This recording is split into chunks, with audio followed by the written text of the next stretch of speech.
Good morning everyone, welcome to exam orbit classes. तो कैसे हैं आप सभी? आई होप आप सभी बहुत अच्छे होंगे और आप सभी की तैयारी भी बहुत अच्छी चल रही होगी। तो फ्रेंड्स, आज है 14 जनवरी और आज के इस सेशन में 14 जनवरी से बनने वाले सभी महत्वपूर्ण क्वेश्चंस के बारे में डिस्कस करेंगे। अगर आप किसी भी एग्जाम की तैयारी कर रहे हैं तो ये क्लास आप सभी के लिए बहुत ही महत्वपूर्ण रहने वाला है। तो एक बार आप सभी क्लास को जल्दी से शेयर कर देंगे। सेशन स्टार्ट करने से पहले आप सभी के लिए एक सवाल है जिसका आंसर आपको देना है कमेंट्स बॉक्स में। शांति कुमारी किस राज्य की पहली महिला मुख्य सचिव बनी है? तेलंगाना, उत्तर प्रदेश, असम या फिर हरियाणा? इस सवाल का आंसर आपको मिलेगा सेशन के लास्ट में। तो चलिए डिस्कस करते हैं। पहला सवाल है कि संयुक्त राष्ट्र के 28वें जलवायु परिवर्तन सम्मेलन, जिसे हम कॉप कहते हैं शॉर्ट में, यानी कि कॉन्फ्रेंस ऑफ पार्टीज 28 जो है, इसके जो अध्यक्ष हैं वो कौन बने हैं? तो फ्रेंड्स, इनका नाम है सुल्तान अल जाबिर। याद रखेंगे आप सभी। साथ ही में आपको याद रखना है कि जो कॉप 28 है इसकी मेजबानी कौन करेगा? संयुक्त अरब अमीरात करेगा। ये आपसे पूछा जा सकता है। वहीं आपको बता दें कि कॉप 27 की जो बैठक है या इसकी जो मेजबानी है वो मिस्र ने की थी। किसने की थी? तो मिस्र के द्वारा की गई थी, जिसके बारे में आगे हम चर्चा करेंगे। तो आपको याद रखना है कि मेजबानी संयुक्त अरब अमीरात करने वाला है। डिस्कस कर लेते हैं कॉप के बारे में कि आखिर ये है क्या। तो देखिए, कॉन्फ्रेंस ऑफ पार्टीज UNFCCC के अंतर्गत आता है। इसका गठन 1994 में किया गया था। UNFCCC की स्थापना वायुमंडल में ग्रीन हाउस गैस सांद्रता को स्थिर करने की दिशा में काम करने के लिए की गई थी। यानी कि इसका जो संबंध है वो किससे है? तो याद रखेंगे, ग्रीन हाउस गैस से ये संबंधित है। कॉप UNFCCC का सर्वोच्च निर्णय लेने वाला प्राधिकरण है, जिसकी हर साल बैठक आयोजित की जाती है और इसमें निर्णय लिए जाते हैं। कॉप सदस्यों द्वारा वर्ष 1995 से हर साल बैठक का आयोजन किया जा रहा है। अब यहाँ पर महत्वपूर्ण हो जाता है कि 1995 में जो कॉप फर्स्ट हुई थी, यानी कि कॉन्फ्रेंस ऑफ पार्टी की जो पहली बैठक हुई थी, ये कहाँ पर हुई थी? तो फ्रेंड्स, याद रखेंगे, पहली बैठक बर्लिन जर्मनी में आयोजित की गई थी। ये बहुत पूछा जाता है, याद करेंगे आप सभी। UNFCCC में भारत, चाइना, अमेरिका सहित 198 दल शामिल है। अब आपको यहाँ पर याद रखना है कि भारत भी इसमें शामिल है, इसलिए ये महत्वपूर्ण हो जाता है और एग्जाम में पूछ लिया जाता है। डिस्कस कर लेते हैं कॉप 27 के बारे में, यानी कि जलवायु परिवर्तन पर 27वें संयुक्त राष्ट्र फ्रेमवर्क कन्वेंशन। ये कहाँ पर हुआ था? तो मिस्र के शर्म अल शेख में इसकी बैठक हुई थी। याद रखेंगे, ये स्थान पूछा जा सकता है कि ये कहाँ पर है। 2022 में सुर्खियों में रहा, तो आपको याद रखना है ये इजिप्ट में है। अब ये जो कॉप 27 बैठक है ये इसलिए भी महत्वपूर्ण हो जाती है क्योंकि प्रधानमंत्री नरेंद्र मोदी जी द्वारा शुरू की गई एक वैश्विक पहल, जिसे हम कहते हैं लाइफ का फुल फॉर्म है life style for the environment, संयुक्त राष्ट्र जलवायु सम्मेलन, यानी कि कॉप 27 की थीम थी। पहली बैठक, जैसा कि अभी हम डिस्कस कर चुके हैं, बर्लिन में हुई थी। और भारत में अगर पूछ ले, भारत के परिप्रेक्ष्य से, तो याद रखेंगे 2002 में कॉप 8 जो है इसकी बैठक या इसकी जो मेजबानी है वो नई दिल्ली ने की थी, यानी कि भारत में यह बैठक आयोजित की गई थी। तो ये हमने डिस्कस कर लिया कॉप से संबंधित बेसिक इंफॉर्मेशन। अब जान लेते हैं संयुक्त अरब अमीरात के बारे में। तो यहाँ पर आप लोकेशन देखेंगे संयुक्त अरब अमीरात की। फरवरी 2024 में 13वीं विश्व व्यापार संगठन WTO मंत्री स्तरीय जो बैठक है इसकी मेजबानी कौन करने वाला है? तो ये संयुक्त अरब अमीरात के द्वारा की जाएगी। और हाल ही में इसकी जो घोषणा है या इसका जो अनाउंसमेंट है वो WTO की महानिदेशक नागोजी ओंकोजो एबेला जी के द्वारा किया गया था। किस देश ने चंद्रमा पर अपना पहला रोवर, जिसका नाम है राशिद, ये भेजा था? तो ये संयुक्त अरब अमीरात के द्वारा ही भेजा गया था। इजराइल ने किस देश के साथ मुक्त व्यापार समझौते पर हस्ताक्षर किए हैं? संयुक्त अरब अमीरात के साथ। पहली विश्व मीडिया कांग्रेस कहाँ पर हुई? तो इसका आयोजन अबू धाबी में किया गया था और इसका जो उद्घाटन है वो हमारे देश के विदेश मंत्री एस जयशंकर जी के द्वारा किया गया था। संयुक्त अरब अमीरात की राजधानी अबू धाबी है। यहाँ की मुद्रा को कहते हैं यूएई दिरहम। यहाँ के वर्तमान में प्रेसिडेंट शेख मोहम्मद बिन जायद अल नहयान है। ऑर्डर ऑफ जायद, इस अवार्ड के बारे में आपको याद रखना है, ये संयुक्त अरब अमीरात का सर्वोच्च नागरिक सम्मान है। बराकाहा जो परमाणु संयंत्र है ये कहाँ पर स्थित है? तो ये भी आपको यूएई में देखने को मिलेगा। तो फ्रेंड्स, अगर आप लोग पहली बार चैनल पर विजिट कर रहे हैं तो चैनल को सब्सक्राइब कर लीजिएगा, साथ ही बेल आइकन दबाना बिल्कुल ना भूलें, जिससे आप सभी को जो क्लास का नोटिफिकेशन है वो सबसे पहले मिल जाएगा। इस क्लास की पीडीएफ आप सभी को मिलेगी टेलीग्राम चैनल पर, जिसकी लिंक डिस्क्रिप्शन बॉक्स में दी गई है। अगला सवाल है कि किस देश की सरकार ने पब्लिक स्कूलों में पंजाबी भाषा शामिल करने का फैसला किया है? तो फ्रेंड्स, किस देश की सरकार द्वारा यह फैसला किया गया है? तो याद रखेंगे ऑस्ट्रेलिया। और साथ ही में आपको याद रखना है कि भारत ने हाल ही में ऑस्ट्रेलिया के साथ मुक्त व्यापार समझौते पर भी हस्ताक्षर कर दिए हैं। तो आइए डिस्कस कर लेते हैं इसी से संबंधित। तो देखिए, पंजाबी पश्चिमी ऑस्ट्रेलिया के पब्लिक स्कूलों में पढ़ाई जाने वाली सबसे नई भाषा बनने जा रही है। ऑस्ट्रेलियाई सरकार ने स्कूलों में पंजाबी भाषा को शामिल करने के ये फैसला किया है। ऑस्ट्रेलिया में पंजाबी बोलने वालों की जो संख्या है वो लगातार बढ़ती जा रही है। इस देश में पंजाबी भाषा सबसे तेजी से बढ़ने वाली भाषा बन गई है। तो ये आपसे पूछा जा सकता है। और साथ ही में याद रखेंगे, यहाँ पर न्यूजीलैंड आपको दिखाई दे रहा होगा।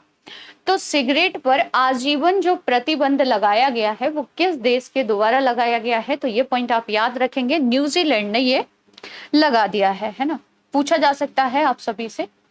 आगे डिस्कस कर लेते हैं ऑस्ट्रेलिया के बारे में। तो मैप में आप सभी देखेंगे ऑस्ट्रेलिया की लोकेशन।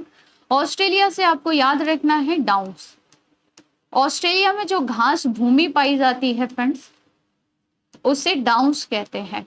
ऑस्ट्रेलिया की राजधानी कैनबरा है। ऑस्ट्रेलिया के वर्तमान में पीएम कौन है? इनका नाम आप मुझे कमेंट्स बॉक्स में बताएंगे। साथ ही में मर्रे और डार्लिंग जो दो प्रमुख नदियां हैं ये ऑस्ट्रेलिया में बहती हैं। ग्रेट डिवाइडिंग रेंज और ग्रेट बैरियर रीफ ये आपको ऑस्ट्रेलिया महाद्वीप में देखने को मिलेंगी। विश्व का सबसे छोटा जो महाद्वीप है वो कौन सा है? तो फ्रेंड्स याद रखेंगे, विश्व का सबसे छोटा महाद्वीप है ऑस्ट्रेलिया।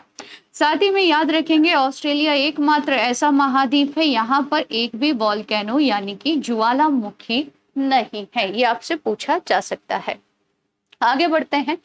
तो यहाँ के पीएम हैं एंथनी अल्बनीज, जबकि यहाँ के राज्य के प्रमुख हैं ब्रिटिश सम्राट किंग चार्ल्स तृतीय। मुद्रा ऑस्ट्रेलियाई डॉलर है और राजधानी है कैनबरा। अगला सवाल है कि गंगा सागर मेला कहाँ लगता है? तो फ्रेंड्स, गंगा सागर मेले का आयोजन किया जा रहा है पश्चिम बंगाल में। कहाँ पर लगता है ये मेला? पश्चिम बंगाल में। आइए डिस्कस करेंगे इस मेले के बारे में। तो देखिए, गंगा सागर हिंदू तीर्थ स्थल है और यह हर साल मकर संक्रांति यानी कि 14 जनवरी के दिन सैकड़ों हजारों हिंदू गंगा नदी और बंगाल की खाड़ी के संगम पर एक पवित्र डुबकी लगाने के लिए इकट्ठा होते हैं और कपिल मुनि मंदिर में पूजा करते हैं। गंगा सागर मेला कुंभ मेला के त्रैमासिक अनुष्ठान स्नान के बाद मानव जाति की दूसरी सबसे बड़ी मंडली है। गंगा सागर भारतीय राज्य पश्चिम बंगाल में दक्षिण 24 परगना जिले के काकद्वीप उपखंड पर एक गांव है। ये द्वीप आपको याद रखना है। पूछा जा सकता है कि खबरों में रहा काकद्वीप किस राज्य या केंद्र शासित प्रदेश में है? तो याद रखेंगे आप सभी, ये कहां पर आता है? पश्चिम बंगाल में। डिस्कस कर लेते हैं मेला लेटेस्ट करंट अफेयर। तो भारत में 24 नवंबर 2022 को स्वीडिश शिक्षा मेले का जो आयोजन है ये कहां पर किया गया था? चेन्नई में। खबरों में रहा मिंजर मेला किस राज्य से संबंधित है? तो ये हिमाचल प्रदेश में लगता है और हाल ही में इस मेले को अंतरराष्ट्रीय दर्जा दिया गया था। वहीं बात की जाए कुंभ मेले की तो 4 जगहों पर लगता है, प्रयागराज, हरिद्वार, उज्जैन और नासिक। प्रत्येक 12 वर्ष में यह मेला आयोजित होता है। सोनपुर मवेशी जो मेला है ये बिहार में गंगा और गंडक नदी के मिलन स्थल यानी कि सोनपुर में लगता है और यह एशिया का सबसे बड़ा पशु मेला है। हेमिस गुम्फा जो मेला है इसका आयोजन लद्दाख में किया जाता है। माघ मेला प्रयागराज में लगता है। चंद्रभागा और पुष्कर मेला ये दोनों ही मेले राजस्थान राज्य में लगते हैं। सूरज कुंड मेला लगता है हरियाणा में और अंबुबाची का जो मेला है ये असम में लगता है। तो ये भारत के कुछ प्रमुख मेले हैं जिनके बारे में आपको याद रखना है। डिस्कस करेंगे वेस्ट बंगाल के बारे में। तो यहाँ मैप में आप सभी देखेंगे राजधानी कोलकाता है और कोलकाता किस नदी के किनारे है फ्रेंड्स? तो हुगली नदी के किनारे है। यहाँ की वर्तमान में सीएम ममता बनर्जी है। अब आप मुझे बताएंगे कि पश्चिम बंगाल के वर्तमान में गवर्नर कौन है? इनका नाम आप सभी को कमेंट्स बॉक्स में लिखना है। साथ ही में याद रखेंगे कि 2023 में अंडर वाटर जो मेट्रो है देश की पहली, ये कहाँ चलेगी? तो ये पश्चिम बंगाल में चलेगी। विश्व स्वास्थ्य संगठन WHO ने किस देश को इबोला वायरस से मुक्त होने की घोषणा कर दी है? तो फ्रेंड्स WHO ने ये घोषणा की है किसको? युगांडा। युगांडा कहाँ पर आता है? तो ये अफ्रीका महाद्वीप में स्थित एक देश है जिसे पूर्ण तरह से इबोला से मुक्त घोषित कर दिया गया है। किसके द्वारा? WHO के द्वारा, विश्व स्वास्थ्य संगठन के द्वारा। इबोला वायरस के बारे में डिस्कस करें तो इससे पहले इबोला रक्तस्रावी बुखार के रूप में जाना जाता था। यह मनुष्य में एक दुर्लभ, गंभीर तथा घातक बीमारी है। इबोला वायरस पहली बार 1976 में इबोला नदी के पास खोजा गया था जो अब कांगो लोकतांत्रिक गणराज्य है। इबोला नदी अगर पूछ ले तो याद रखेंगे अफ्रीका महाद्वीप। इस रोग का पहला मामला दिसंबर 2013 में गिनी में दर्ज किया गया था। गिनी भी कहां पर आता है? अफ्रीका महाद्वीप में। बाद में यह बीमारी पड़ोसी देश लाइबेरिया और सियारा लियोन में भी फैल गई। यह वायरस जंगली जानवरों से लोगों में फैलता है और मानव से मानव संचरण के माध्यम से मानव आबादी में भी यह वायरस फैलता है। एयरबेबो वैक्सीन लोगों को जहरे इबोला वायरस प्रजाति से बचाने में कारगर साबित हुई है। तो ये वैक्सीन आप याद रखेंगे ये किस वायरस से संबंधित है? तो ये इबोला वायरस से संबंधित है। डिस्कस करेंगे युगांडा के बारे में। तो यहाँ अफ्रीका महाद्वीप में देखेंगे युगांडा और यहाँ पर आप देखेंगे इसके जस्ट साउथ में आपको दिखाई देगी लेक ऑफ विक्टोरिया। तो किस महाद्वीप में आता है? ये अफ्रीका महाद्वीप में। युगांडा गणराज्य पूर्वी अफ्रीका में स्थित एक स्थल रूढ़ देश है। युगांडा की राजधानी कंपाला है और यहाँ की मुद्रा को कहते हैं सीलिंग। वर्तमान में यहाँ के प्रेसिडेंट है योवेरी मुसेवेनी। तो ये युगांडा के बारे में बेसिक इंफॉर्मेशन आप सभी को याद रखनी है। अगला सवाल है कि प्रसिद्ध भारतीय शास्त्रीय संगीत के गायक पंडित मणि प्रसाद का निधन हो गया। उन्हें किस वर्ष संगीत नाटक अकादमी पुरस्कार से सम्मानित किया गया? तो फ्रेंड्स इन्हें संगीत नाटक जो अकादमी पुरस्कार है ना, ये कब दिया गया था? तो 2019 में इन्हें इस पुरस्कार से सम्मानित किया गया था। इनका जो जन्म है वो 4 नवंबर 1930 को वर्धा में हुआ था। अब आपको बताना है कि वर्धा वर्तमान में किस राज्य में आता है? उस राज्य का नाम आपको बताना है कमेंट्स बॉक्स में। कुछ महत्वपूर्ण प्रसिद्ध निधनों के बारे में डिस्कस कर लेते हैं जो कि सुर्खियों में रहे। मशहूर सिंगर लीसा मेरी प्रेस्ली का निधन हो गया। वह किस देश की निवासी थी? तो फ्रेंड्स ये अमेरिका की थी। पूर्व केंद्रीय मंत्री शरद यादव का निधन हो गया। इनका जन्म कहां पर हुआ था? तो याद रखेंगे इनका जन्म मध्य प्रदेश के होशंगाबाद में हुआ था। द्रविड़ भाषाओं के विशेषज्ञ ब्रिटिश भाषाविद जिनका नाम है रोनाल्डो ई असर का निधन हो गया है। कश्मीर के पहले ज्ञानपीठ पुरस्कार विजेता रचनाकार रहमान राही का भी निधन हो गया है। अगला सवाल है कि टाटा पावर हाउसिंग सोसाइटी के लिए भारत का पहला सोलर प्लांट कहां स्थापित करेगा? तो देखिए टाटा पावर ने ये घोषणा की है कि हाउसिंग सोसाइटी के लिए जो पहला सोलर प्लांट है ये महाराष्ट्र में लगाया जाएगा। कहां पर? तो याद रखेंगे आप सभी ये प्लांट लगेगा महाराष्ट्र में। डिस्कस करेंगे सोलर पावर से संबंधित प्रश्नों के बारे में। तो टाटा पावर ने किस राज्य में भारत की सबसे बड़ी पानी पर तैरती हुई सोलर पावर परियोजना की शुरुआत की? तो इसकी शुरुआत 2022 में केरल में की गई। इंडोर सोलर कुकिंग सिस्टम जिसका नाम है सूर्य नूतन को किसने विकसित किया है? तो इसे इंडियन ऑयल के द्वारा विकसित किया गया है। किस देश ने 2028 में निरंतर बिजली प्राप्त करने हेतु अंतरिक्ष में एक सौर ऊर्जा संयंत्र शुरू करने की योजना का प्रस्ताव रखा है? तो ये प्रस्ताव चाइना के द्वारा रखा गया है।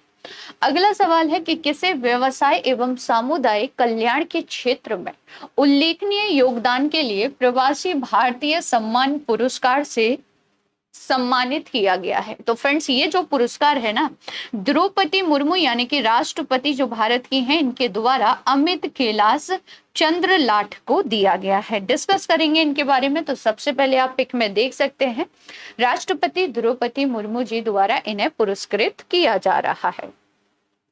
तो पोलैंड के प्रवासी राजस्थानी अमित कैलाश चंद्र लाठ को राष्ट्रपति द्रौपदी मुर्मू ने व्यवसाय एवं सामुदायिक कल्याण के क्षेत्र में उल्लेखनीय योगदान के लिए प्रवासी भारतीय सम्मान पुरस्कार से सम्मानित किया है। फ्रेंड्स, प्रवासी भारतीय दिवस की जो मेजबानी है ये किसके द्वारा की गई है? तो याद रखेंगे आप सभी, ये मेजबानी इंदौर ने की है। किसने की है? इंदौर ने। अब आपको बताना है कि इसकी थीम क्या है इस बार की, कमेंट्स बॉक्स में आप सभी लिखेंगे।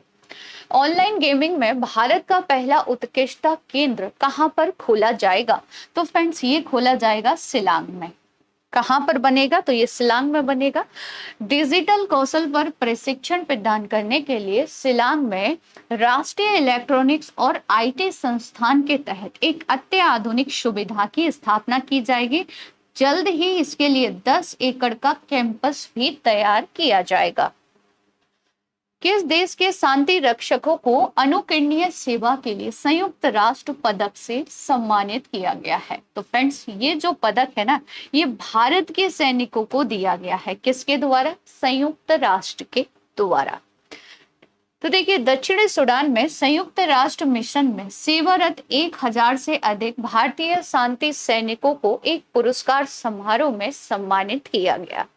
पहली बार भारतीय सेना की एक महिला अधिकारी जिनका नाम है मेजर जैस्मीन चड्ढा ने अपर नाइल में पुरस्कार समारोह में भारतीय दल की परेड का नेतृत्व किया। तो इनका नाम आप सभी याद रखेंगे।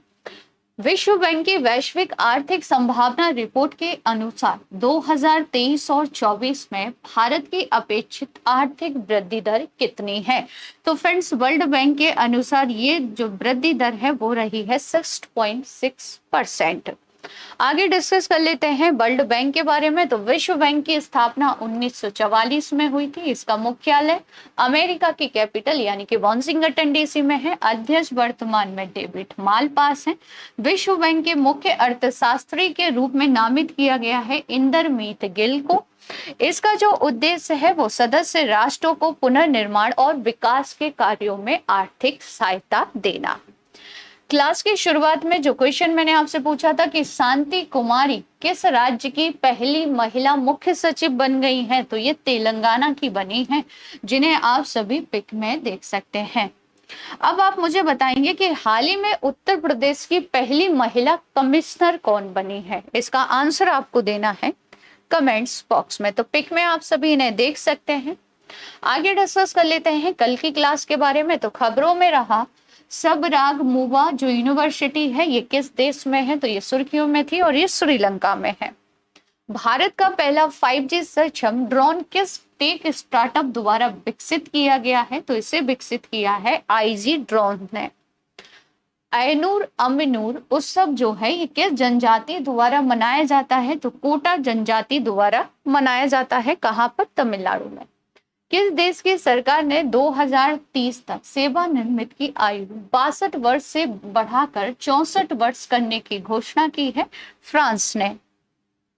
इंदौर में आयोजित मध्य प्रदेश ग्लोबल इन्वेस्टर के 7वें संस्करण की थीम क्या है? Madhya Pradesh the future ready state. Soyuz MS 23 अंतरिक्ष यान किस देश का है? तो ये है रसिया का। किस रेलवे को रेल मंत्री राजभाषा शील्ड का प्रथम पुरस्कार देने की घोषणा की गई है? तो ये उत्तर मध्य रेलवे को दिया जाएगा। केंद्रीय मंत्री सर्बानंद सोनोवाल ने किस शहर में school of logistic waterway and communication का उद्घाटन किया है? तो ये उद्घाटन अगरतला यानी कि त्रिपुरा में किया गया है। आरबीआई के डिप्टी गवर्नर है माइकल पात्रा और इनका कार्यकाल 1 वर्ष के लिए बढ़ा दिया गया है। एशियाई जल पक्षी गणना 2023 के अनुसार भारतीय स्कीमर के लिए एक प्रमुख एवं सुरक्षित निवास स्थान बन गया है आंध्र प्रदेश का गोदावरी वाला तट। सुरसरिता सिंफनी ऑफ गंगा का आयोजन कहाँ पर किया गया? तो इसका आयोजन उत्तर प्रदेश यानी कि वाराणसी में किया गया। तो ये था कल का करेंट अफेयर। अगर डिटेल से जानना है तो कल की क्लास जरूर देख लीजिएगा। अब डिस्कस करते हैं टॉप 10 स्ट्रेटेजी के क्वेश्चन। तीन बेतवा लिंक के बीच कौन सा टाइगर रिजर्व पड़ता है? पन्ना टाइगर रिजर्व। माता टीला परियोजना किस नदी पर है? तो ये बेतवा नदी पर बनाई गई है। रेणुका बांध परियोजना किस राज्य में है? हिमाचल प्रदेश के सिरमौर जिले की गिरी नदी पर यह परियोजना है। हिंदी भाषा की लिपि कौन सी है? देवनागरी। सबसे प्राचीन वेद कौन सा है? ऋग्वेद। किसके वेतन पर आयकर नहीं लगता है? राष्ट्रपति। सूर्य में कौन सा तत्व सर्वाधिक मात्रा में पाया जाता है? हाइड्रोजन। पाकिस्तान अधिकृत कश्मीर और श्रीनगर को कौन सा दर्रा जोड़ता है? बुर्जिला दर्रा।